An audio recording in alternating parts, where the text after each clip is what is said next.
be participating in this landmark event today. This launching of new e-services will serve to further bring institutions and services closer to people. Technology is overpowering, renewing itself at a supersonic pace, linking people across the globe like a small village. We are witnessing a formidable era, the era of information, which I would say is also the era of smartness. Our cell phones are smart, TV screens are smart, gadget appliances are getting smart as well. In this era of smartness, government wants to make the most of technology to create a powerful and sustainable link between our institution and our citizens for better, smarter and timelier service delivery. Il suffit d'un clic for forms to be filled and for requests to be sent to relevant authorities and institutions. So why lose our precious time, resources and energy in long queues? That particular click will open the way to a pool of information within seconds. This is indeed commendable. It may also serve to call for urgent assistance in emergency situations. For instance, to provide assistance to a person in danger. Out of the 36 e-services being officially launched today, 9 are being implemented by my ministry. For instance, we are introducing the possibility of making online application for free courses offered at 15 women empowerment centers across the island. Moreover, henceforth, daycare centers and home-based centers may also be registered online. The National Women Entrepreneur Council has also made some of its registration forms as well as query forms available online. It is also pertinent to underline that issues such as child neglect, child abuse, child abandonment, and several other issues pertaining to children may now be reported online.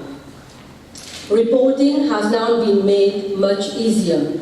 As you already are aware, one of the topmost priorities of my ministry is ensuring the protection of children. This e-reporting will no doubt help in safeguarding our children against potential risk and harm. We are also providing a wide range of easily accessible online services to further assist and protect victims of domestic violence. Over the last years, we have unfortunately noted a surge in the number of domestic violence cases. Last week itself, once again, the country has witnessed yet another crime linked to domestic violence, where 4 children have lost their mother. Early reporting, therefore, is key to preventing such tragedies. Last year, in an attempt to encourage reporting of domestic violence cases, we made our hotline free of charge. This has indeed led to a surge in the number of reported cases. These new e-services constitute indeed an attempt to further encourage reporting of domestic violence cases. For these new e-services, we are also putting in place a stronger mechanism to cater for the needs of victims and also to provide them with assistance in the best way we can. I'm pleased to announce that my ministry will soon come up with a perpetrator program with a view to rehabilitating perpetrators of domestic violence offences. This program is innovative and constitutes a new approach to domestic violence. Our government has invested substantial resources to make all these services available to our citizens. However, if these services are not used, all our efforts will go in vain. So I will make a request to our citizens to make optimum use of these services. Allow me to seize this opportunity to call upon all officers attending the e-services to do their best to respond to the needs of our citizens in an expeditious manner. Behind these virtual forms are people with difficulties and problems. Therefore, each query should be considered as an SOS and treated with utmost care and urgency. We should not forget that we are here to use our best endeavors to work for our people and to serve them. To conclude, allow me to congratulate my colleague, Minister Yobida, for this excellent initiative and many more that are being introduced by his ministry. Thank you. The Government Online Centre, a department under the National Computer Board, which also falls under the umbrella of the Ministry of DCI, is sparing no efforts to support the government's initiative to make of ICT the main pillar of the economy and empower the public, businesses and the public sector to participate in the construction of this new economy. Through the government portal, which has been launched 4 years ago, several projects have been initiated aiming at improving the quality of services delivered to the citizens and the business community, while at the same time facilitating intergovernmental and intragovernmental exchange of information in an effective and efficient manner. In fact, it has brought about the change in the way citizens interact with government through the different platforms that we have in place. But it also enabled an interactive e-citizen focused portal that has moved the way towards services such as payment of services online to government. These projects aim at bringing government closer to the people by providing accessible and integrated online public services while enabling end users to decide freely when, from where, and how to interact with government on the 24 hours a day throughout the year. These e-services enable the submission of online applications at the receipt and the receipt of online acknowledgements, and is available on the government portal www.govmu.org. Just some statistics for you to crunch. The government portal has registered over 200,000 Mauritian citizens who have applied for different services over the past 4 years. And out of these applicants, around 16% are below 20 years, 69% are between the age of 21 to 40, 15% are between 41 to 60, and 0.01% are above 60 years of age. Most of these applications are geared towards application for driver's learner's license, application for specific registration mark, and applications for jobs at a PSC. But I'm confident that with the new e-services, ministries and departments will be leveraging on these e-services platform to interact with their stakeholders. Actually, the success of these e-services depends largely on how ministries and departments own up to these e-services. And it is good to point out that at the different post offices around the island, there are dedicated IT assistants who are available to assist the public in applying for these e-services. I would like to thank the Minister of Technology, Communication and Innovation, Honorable Yobida Somenaden, for his continued support in his endeavor to propel innovation as a determining factor towards boosting the ICT sector. But I would also like to thank all user ministries who have devoted time and effort to bring to life these e-services, but also the team at the NCB, CIB and the GOC who have worked relentlessly to ensure that these e-services are delivered on time. I thank you for your attention. It's indeed a pleasure and an honor for me to be associated with the official launching of the new e-services along with my colleague ministers present here today. I believe that the words of Shri Narendra Modi, the Prime Minister of India, quite aptly would set the tone for today's launch. He stated, and I quote, "The beauty of e-governance is that a few keystrokes can bring smiles on a million faces," unquote. When this government took office in December 2014, it committed itself to bringing meaningful changes in the lives of all citizens of this country. As part of the modernization strategies, information technology was to be one of the key drivers of that process. Well, here we are, delivering on our promises through the rolling out of the new e-services today. This goes directly in line with two important developments. In the first place, it commensurates with the shift of the economy from goods to services. In the second place, it enhances the much sought after government to citizen interaction. Distinguished guests, we must realize that e-government has become an ineluctable part of the technological advancement of a knowledge-based society. E-government is thus much more than cutting costs, red tape and delays in delivery service. In fact, the aim of digital government is to create a digital space that will make people's lives easier and build trust in public administration. Evidence from several countries clearly points out to the numerous benefits derived from the role played by e-service. The facilitation of employment is one. Gender empowerment is another. One could go on, but perhaps the most significant is a direct impact on democracy. The whole process thus thrives on transparency and accountability. The proof of the pudding, therefore, lies in active citizen participation as an indicator of both public satisfaction and government performance. I understand that a total of 69 e-services have already been developed so far, and today we are launching 36 new services.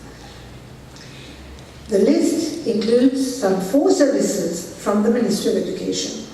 I'm pleased to inform you that another set of 11 services provided by the Mauritius Examination Syndicate will be added to the list of new services to be made available online following today's launching. Thus, applications with respect to the primary school achievement certificates and the GCU and A-levels will henceforth be available online. Candidates will also have access to information and guidelines on the website of the MES and will have their examination fees calculated automatically. Other services will include the provision of online statements of results and rankings, while also allowing assistant supervisors and invigilators to make online applications for enlistment of their services. I'd like to highlight here that candidates who do not have access to either a computer or the internet will not be left behind. In fact, a number of PCs connected to the internet will be made available by the MES in their exam centres for those students. Our ultimate objective is to do away with the long queues to an internet point. I would like here to make a special appeal to our students and their parents and encourage them to make maximum use of the online facilities to be provided. Distinguished guests, ladies and gentlemen, since I took office as Minister of Education, I have been consolidating the foundations for purposeful e-education at all levels, from primary through to the tertiary levels. At this stage, all our secondary schools are equipped with a computer lab that students and teachers can easily access. And today, I'm pleased to state that all our secondary schools will be connected to the internet by the end of this year. And for this, I would like to thank Honourable Minister of Information Technology, Honourable Swaminathan. Tenders for connecting all primary schools as well have already been launched, and that will be effective by next year. One of our prize objectives is to endow our students with the right skill set so as to enable them to remain competitive in an increasingly interconnected world and to equip them for the jobs of tomorrow. Obviously, we are not expecting all our learners to become computer-whiz kids. Just as not all science students will become medical practitioners or engineers, not all our students will become software developers. However, training in IT will enable them to engage in all courses of life and in any career that they would wish to embark upon later on. The key for us as policymakers, parents and teachers, therefore, is to see to it that our students move beyond being passive consumers of technology.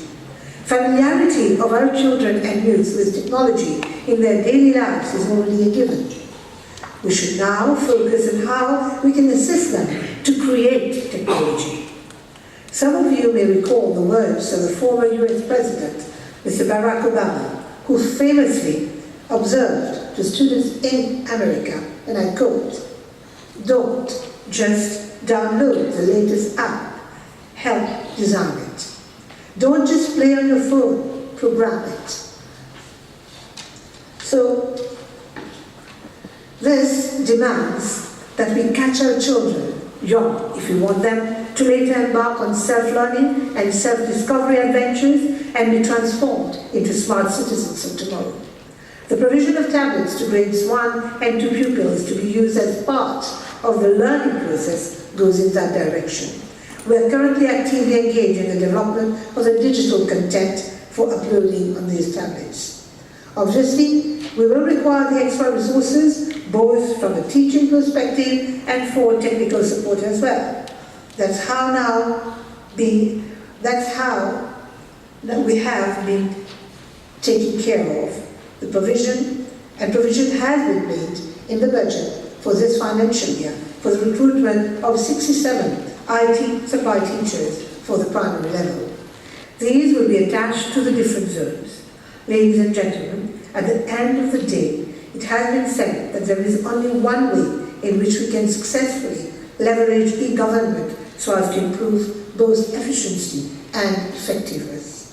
We should see to it that there is no gap between e-service availability and usage. There will only be an increase in citizens' take-up of e-services when the following two conditions are met. One, when the efficiency of service delivery is guaranteed, and two, when people have the dexterity and savvy to use the e-services. Rest assured that for its part, my ministry will continue to invest huge efforts in ensuring our learners are technically literate to be innovative, competitive, and thereby achieve the objective of prosperity for all. I thank you all for your kind attention. To be here for the launch of the e-services developed by the National Computer Board in collaboration with various ministries and departments. First of all, I wish to put on record the exemplary collaboration we had from the participating ministries and departments for developing the e-services. There is no doubt that ICT is playing an increasingly important role in the economic development of Mauritius. ICT has become an intrinsic feature of our daily life and drastically changed the way we operate personally and professionally. May it be in the way we carry out business, communicate, study, undergo training, and spend our leisure time. But most importantly, ICT has democratized access to knowledge.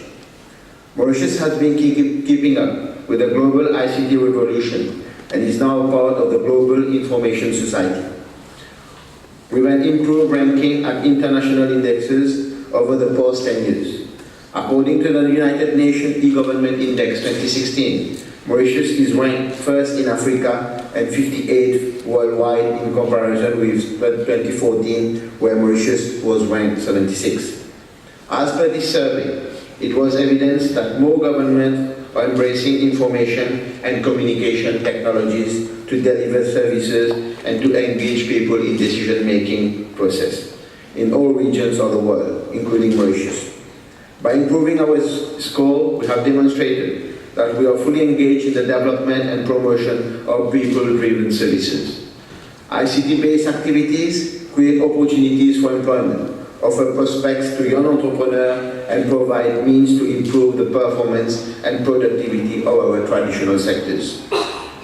Ladies and gentlemen, in this e-era, our country is riding on the waves of computerization and internet. The people of Mauritius expect more from us. As a government, we are striving to make sure that there is an effective public service delivery for various initiatives, including those being undertaken by my ministry to propel government services online. There has been a lot of talk on e-government and e-services. The focus of e-government is about reviewing the current process and work procedures in the public sector so as to better serve our citizens and businesses. Our ultimate goal is to make the needs of our citizens and engage them by streamlining service delivery and bringing accuracy, promptness, and transparency to the process. 69 e-services are currently available for citizens to interact and transact with government. Around 200,000 citizens have already registered on the government portal and applied for the different e-services, which includes application for driver's learner's license from the Mauritius Police Force or the application of registration marks from the National Transport Authority, amongst others. We are today adding another 36 new e-services to this pool, and we will ensure that they are accessible by our citizens, whether locally or abroad, anytime and anywhere through the web portal, as well as websites of ministries and departments. I must stress on the fact that it is of prime importance that ministries and departments market and promote these e-services for closer interactions with their customers. The online application provides a wide spectrum of services offered by ministries and departments.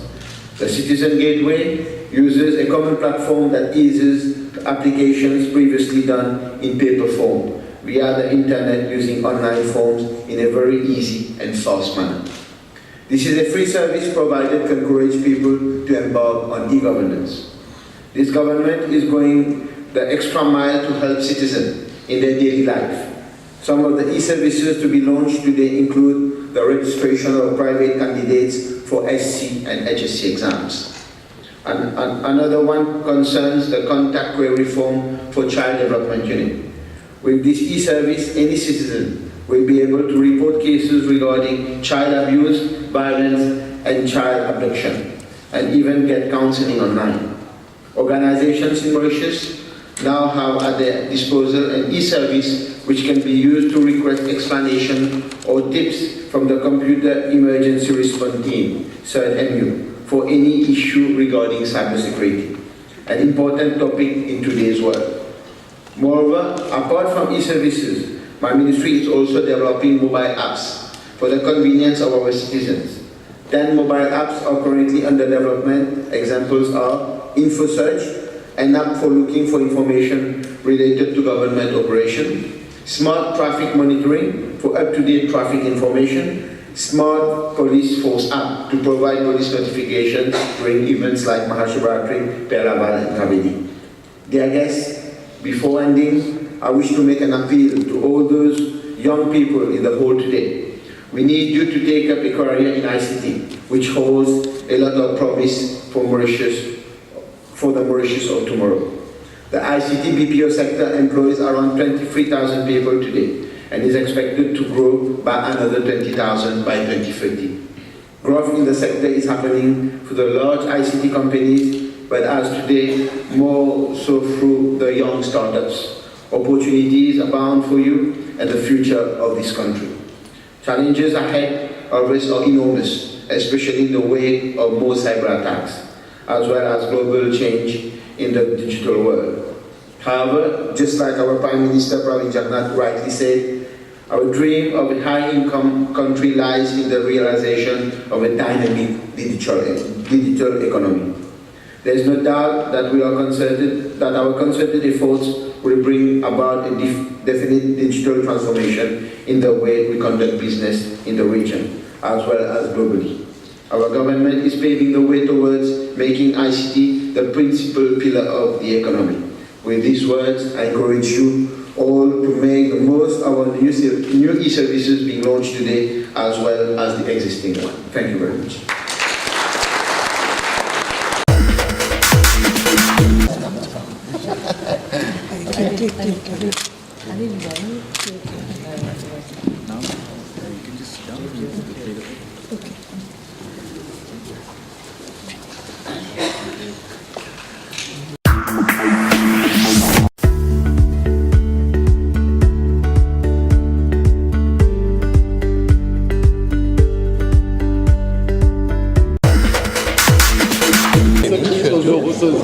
Beaucoup de mobile apps. Et bon là, avec le e-services, il y a un ordinateur, malgré qu'il connaît beaucoup de Mauriciens autistes, parce que beaucoup de Mauriciens vivent dans un bureau, ils ont un ordinateur qui demande, ils ont accès à ce service. Mais nous avons aussi des citoyens qui de tous les jours, qui sont sur la route, ou mal planteurs, etc. Ils peuvent développer un mobile app, et à travers ce mobile app, là, ils ont accès à tout ce service, ils ont des informations qui sont bizarres, qui sont capables de faire un business ou même plan de trajet et get tout manager de service que le gouvernement peut faire. qu'en est-il du e-payment? Parce qu'il y a beaucoup de monde qui peut dire e-payment, là, c'est plus difficile pour la Est-ce qu'on améliore ce système?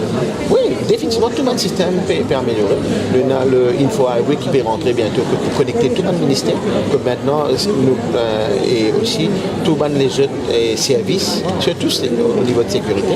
Mais bientôt, tout ce système-là pour une très fluide et pour une pratique courante de tous les Mauriciens. Pour servir ce système-là, pour permettre nous, c'est beaucoup de temps.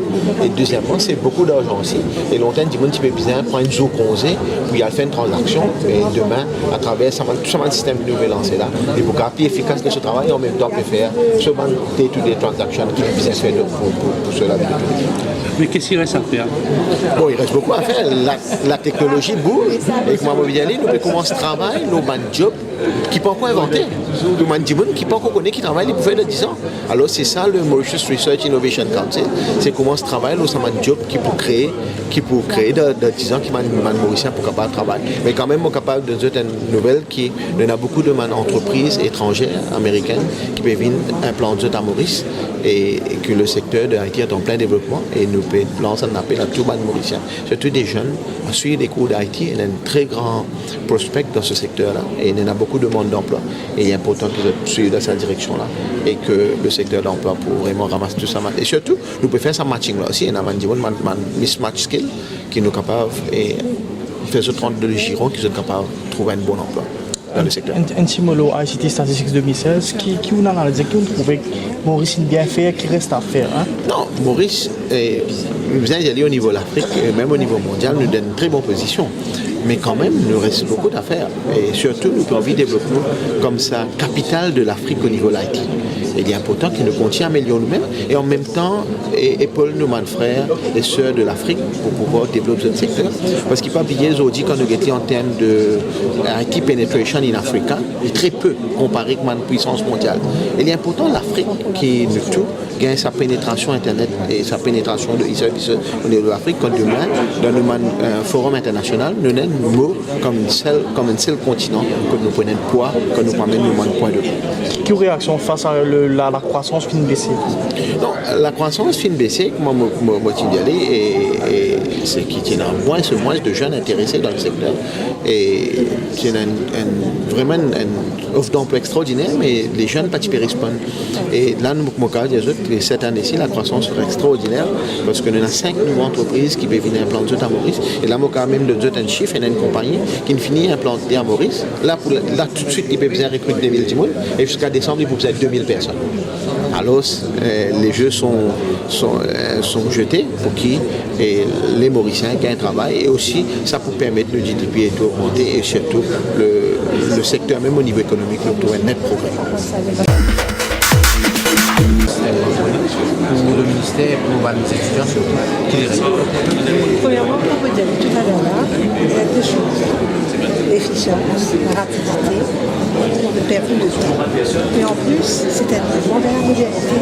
Parce que vous y allez, il est important qu'il prépare de bonnes jeunes, non seulement pour être consommateur de la technologie, mais pour plus tard vivre creators of technology. Pour le faire, bien sûr, elle ne passe pas une phase de familiarisation avant. Et de ce fait, nous autres, à l'éducation, dès le jeune âge, le one and two, avec la possibilité d'exposer votre jeune à la technologie à travers une tablette pour poser de faire apprentissage, c'est-à-dire poser d'études. Et à partir de là, est-ce que les autres sont capables plus à comprendre la technologie et vite par la suite la création de technologie. Il ne faut pas oublier aussi qu'il veut vivre un monde digital. Alors, tout ça passe par une phase d'éducation, de familiarisation et par la suite se bouger de l'utilisation de la technologie de façon efficiente et effective pour le développement. Alors là, on veut qui est chez nous, dans le système éducatif, à travers la l'AMS, il y a beaucoup de services qui peuvent faire online pour faciliter la tâche des gens, mais en plus, il y a assurer aussi qu'à l'école, l'utilisation de la technologie amplifiée. D'ici la fin décembre, tout le monde collège secondaire, à part les filles qui sont déjà une fille dans un bâtiment qui collapse, mais tout le monde collège secondaire, la connectivité complète, c'est-à-dire à travers l'école, on a beaucoup de Et l'année prochaine, le pays espérait qu'il est capable de la même connectivité de l'école primaire. Alors déjà, c'est un grand pas. Pour nous penser, il ne faut pas oublier qu'il nous prépare les jeunes pour demain et nous prépare les jeunes pour un job qui est encore même créé aujourd'hui. Alors c'est toute la modernité, c'est toute l'ère technologique dans laquelle nous pouvons vivre qui demande, qui très rapidement passe à sa e-services et passe à sa familiarisation du peuple en général à la technologie. Monsieur, moi je donc scolaire, programmation informatique aussi, c'est ça qui nous vient là. Vous savez, premièrement, pour arriver au stade de programmation, nous avons quand même l'étude, apprendre la technologie, apprendre à servir.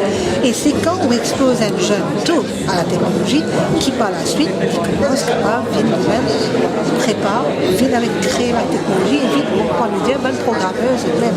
Mais tout ça se passe en phase. Et nous avons pas étape par étape. Bien sûr, c'est ça notre final. Premièrement, l'ère de la technologie nous permet de Maurice à notre niveau.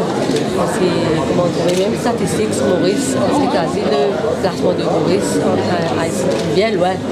Donc là, nous faisons amener un service à la portée de la population que nous pas besoin de faire. Nous perdons beaucoup de temps à faire mal nous avons congé, donc tout ça là, les plus points de à cela, beaucoup d'applications qu'on est capable de faire online.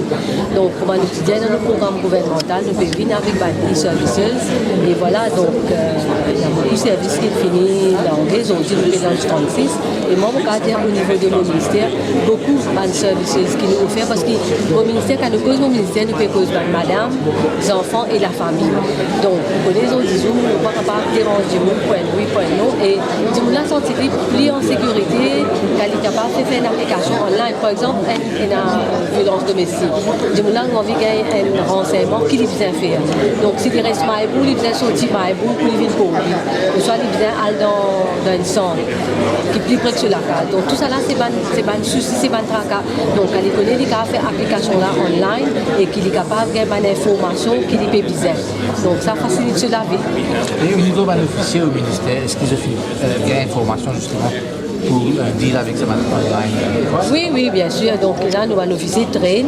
Et d'ailleurs, si jamais je faisais un training encore, donc le gouvernement là pour pouvoir faire un training là. Mais le plus important, c'est qu'ils puissent servir à ce parce que à quoi ça sert qu'ils nous lancent ça e-services là et puis l'officier n'est pas capable de servir. Donc si jamais je faisais encore training, nous pouvons là pour aider. Mais moi, je suis capable de faire au niveau de mon ministère, tout les e-services qui nous lancent jusqu'à maintenant, puis c'est correctement. Il y a d'autres services que vous lancez en ligne prochainement là? Non, mais nous travaillons si bien avec si nous sommes capables de venir avec les autres services prochainement, nous pouvons venir. Notamment qu'il y a beaucoup de problèmes de protection order. C'est une application, il y a des gens qui est un peu, on va dire, je peux débarquer comme ça pour informer la police, téléphoner. Attends, nous on connaît protection order. Pour capable gagner une protection order, la personne peut la cour ça n'est pas capable de faire online. Il peut devant magistrat peut écouter, mais là, il est capable de gagner son protection order. Mais en ce qui s'agit d'un renseignement qui est bizarre au niveau du ministère, ça est capable de faire application, nous là pour donner. Et d'ailleurs, nous tenons une hotline, un 39 qui pendant des années, tu faisais payer. Là, depuis cette année-là, donc hotline là, est free et off charge. Et nous mettons ça au bénéfice de victimes de violences domestiques. Mon question est un peu plus précise avec l'équipe du monde qui a protection orders, vous peut débarquer et si possiblement prendre une application pour aider contacter la police, vous téléphoner la police directement. Non, mais c'est capable de faire, nous pouvons faire, mais c'est mon dire qu'il y a une bridge protection order. Mais toujours besoin aller devant le magistrat pour magistrat capable de dealer avec le cas. Mais c'est bon, si comment on peut dire, il est capable de téléphoner la police et il est capable de gagner l'assistance tout de suite, il est pour bon. Mais nous, une bonne suggestion pour ces travailleurs-là, nous étions. Mais ça une fait plus qui a arrivé parce qu'il a vu dans le passé au 4 enfants président qui peut faire pour ça. Qui vous les demande qui peut faire pour ça? Pour là. Parce que ça a une fait aussi, mais avant c'est qu'il a faire pour ça. Non, on peut dire que ça cas particulier là, donc ça madame là est décédée dans ses 4 enfants. Ben, 4 enfants, peut-être sur une famille, pour prendre la garde, ces enfants-là. Mais au niveau ministère, nous pouvons tout l'encadrement, tout soutien, parce qu'au niveau de nos ministères, nous avons un psychologue, nous avons un social worker qui travaille avec les enfants, donc nous pouvons encadrer ça, nous pouvons donner tout support qui vise. Je demande une question sur la violence domestique. Qu'est-ce que la loi la diffusion? Bon, ça c'est un grand débat. Dans tout pays, où vous trouvez qu'à lire, c'est que je dis la loi là, la loi sévère, mais c'est pas seulement une question de la loi là. La loi est là. L'année dernière, nous avons la loi nous fait plus sévère. Comme on connaît, ou même la manne, il sorti 25 000, il 50 000, 50 000, il 100 000. À cela, quand on a quand du monde, quand ça agressé là, ils commettent la offense 3e fois. Et un emprisonnement. Mais ce n'est pas seulement une question de la loi, là. Une question, il y a plusieurs aspects en même temps. Par exemple, quand une madame a une protection order, mais madame là, il a une précaution de base. C'est qu'il est besoin de prendre, que ça dit là, pas approche lui. Et si ça dit là, violent, il besoin dans son application, il besoin de magistrat là, mettre une mesure additionnelle et quand il a une protection order, il besoin de make sure que ça dit là, pas rendre contre lui. Bon, si il y a une protection order, il besoin de dénoncer. Bizarre fait la police connaît et moi au niveau du ministère on fait un travail avec la police parce que moi tu peux gagner une complainte qui pas donne l'assistance le plus vite possible. Nous travaillons avec la police.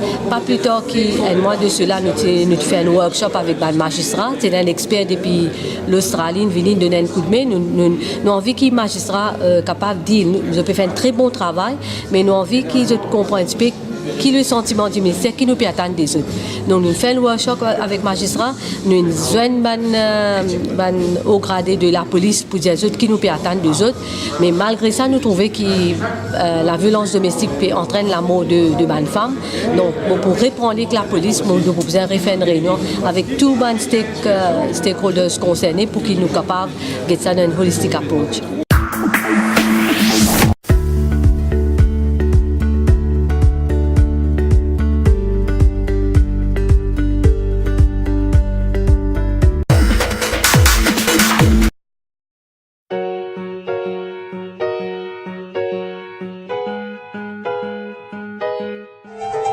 Scents are proven to evoke powerful memories and sell products.